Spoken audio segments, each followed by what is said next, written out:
అందరికీ నమస్కారం అమ్మ. ఈరోజు మనం తెలుసుకుంటున్న అంశం ఏంటంటే రాష్ట్రానికి భారీ వర్ష సూచన.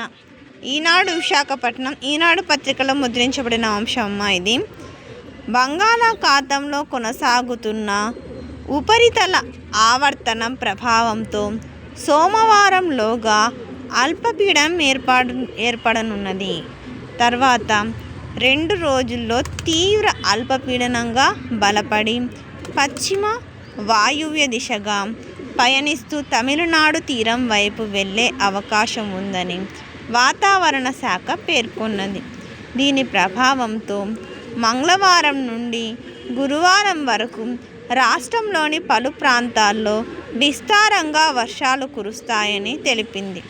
మంగళవారం శ్రీ పొట్టి శ్రీరాములు, నెల్లూరు, ప్రకాశం, చిత్తూరు, తిరుపతి జిల్లాల్లో, బుధవారం నెల్లూరు, ప్రకాశం, తిరుపతి, అన్నమయ్య, చిత్తూరు, పశ్చిమ గోదావరి, డాక్టర్ బిఆర్ అంబేద్కర్ కోనసీమ, కాకినాడ జిల్లాలలో భారీ వర్షాలు పడతాయని అంచనా వేస్తోంది.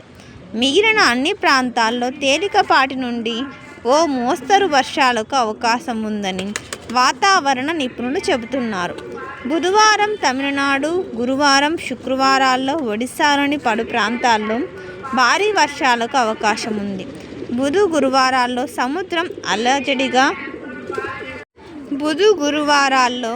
సముద్రం అలజడిగా మారుతుందని, మత్స్యకారులు వేటకు వెళ్లరాదని ఐఎండీ హెచ్చరించింది.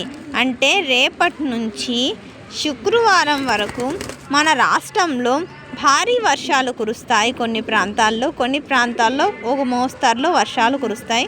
దీన్ని గుర్తుంచుకొని అందరూ జాగ్రత్తగా ఉండాలని కోరుకుంటున్నాను. అందరికీ ధన్యవాదాలమ్మా.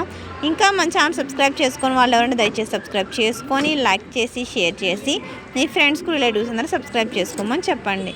నా ఛానల్ని సబ్స్క్రైబ్ చేసుకొని ప్రత్యక్షంగా పరోక్షంగా సపోర్ట్ చేస్తున్న వాళ్ళందరికీ పేరు పేరున ప్రత్యేకమైన హృదయపూర్వక ధన్యవాదాలు. అందరికీ ధన్యవాదాలు. ఇంకా దయచేసి వీడియోని మాత్రం స్కిప్ చేయదున్నాను. ధన్యవాదాలు.